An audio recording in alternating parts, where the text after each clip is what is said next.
ভয় হলো একটা নাম, এই নাম ছিল জিয়াউর রহমান।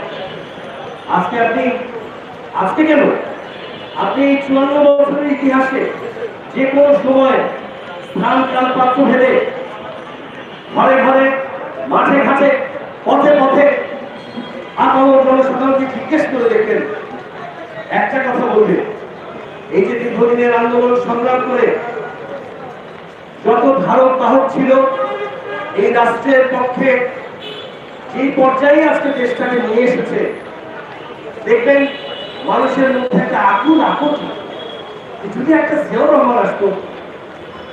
খেয়াল করে দেখেন, যে সময় এই দেশকে ধর্মহীন করার চেষ্টা হয়েছিল, সেই ধর্মহীন করার দূরভিসন্ধির সময় এত সহজ নয় বাপের বেটা বুক চিপিয়ে এই সংবিধানে বিসমিল্লাহির রহমানির রহিম ছিলেন। আসলে বাংলাদেশের পরামে যাই নিয়ে আসবে তাদের একমাত্র ভয়, সর্বোচ্চ ভয় হলো একটা নাম, সেটা জিয়াউর রহমান। আজকে আমরা দেখতে পাচ্ছি সেই ভয়টা যাকে নিয়ে সেটা একটা মূল্যবোধে পরিণত হয়েছে। তাকে কিভাবে হেয় করা যায়, হেয় করা গেলে কিন্তু হেরে যাবে বাংলাদেশ। আমরা যদি এই দেশের ৯২% মুসলিমের সেন্টিমেন্টের কথা বলি, গণতন্ত্র তো সংখ্যাগরিষ্ঠ বা আপনি ধর্মপ্রাণ অন্য ধর্মের কথাও বলেন, যারা ধর্মপ্রাণ রয়েছেন, নাস্তিকদের কথা বলতে পারবো না, যারা ধর্মপ্রাণ রয়েছেন খেয়াল করে দেখবেন তারা কিন্তু, আপনি যদি একটু খেয়াল করে দেখেন যে তাদের ধর্মে, প্রত্যেক ধর্মে ইতিহাস নিয়ে কথা বলার বিষয়ে গুরুত্ব দেওয়া হয়েছে। কেন বলেন তো? আপনি যদি মহাগ্রন্থ আল কোরআন খুলে দেখেন, কিন্তু অনেক ইতিহাস সেখানে আছে। কেন বলেন তো? ইতিহাসকে যারা স্বীকৃতি দেয় না, তার মানে হলো তারা আসলে সেখান থেকে কোনো কিছুকে লুকোচুরি করতে চায়।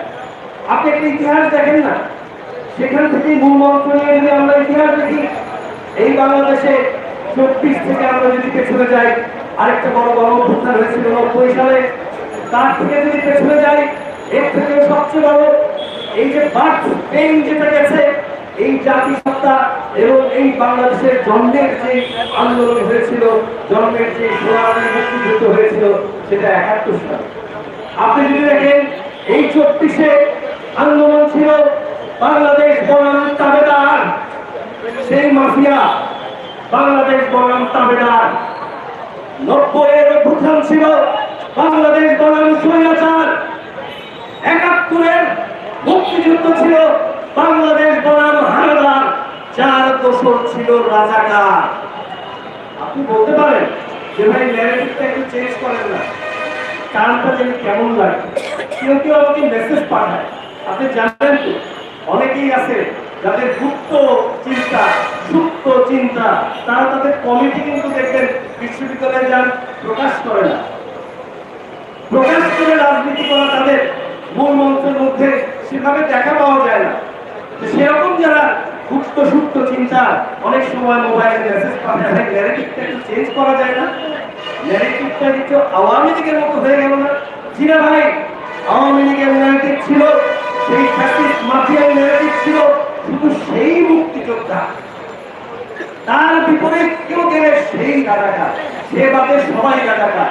কিন্তু ইতিহাস সাক্ষী যে রাজাকার শুধু সেই রাজাকার। আওয়ামী লীগের মতো মেশিন আমাদের ন্যারেটিভ নাই যে একদিক দিয়ে যদি মুক্তিযোদ্ধা ঢুকায় দেন, আপনার মতের বিপক্ষে গেলে সে অন্যদিক দিয়ে রাজাকার হয়ে যেতে হয়, আবার একদিক দিয়ে রাজাকার ঢুকায় দেন, অন্যদিক দিয়ে মুক্তিযোদ্ধা হয়ে যাবে। জি না? আমাদের ন্যারেটিভ হলো যে রাজাকার সেই রাজাকার। আচ্ছা ভাই, শয়তানও যদি সত্যি কথা বলে সেটাও কিন্তু দলিল হয়, সবই একটা টেন্ডেন্সি আমাদের থাকতে হয়। আপনি যে আয়াতুল কুরসি পড়ে শয়তান তাড়ান, এই জ্ঞানটাও শয়তানের কাছ থেকেই আমরা পেয়েছি, হাদিসের মাধ্যমে জানা। তাই ভারত যদি তাদেরকে রাজাকার বলে, সত্যি কথা বললে সেটা ভারত রাজাকার বললে যে তারা মুক্তিযুদ্ধ হয়ে যাবে তা কিন্তু নয় ভাই। জাস্ট আমি আপনাকে একটা কথা দিয়ে শেষ করে যাই, আমরা কি ইসলামের কথা বলি?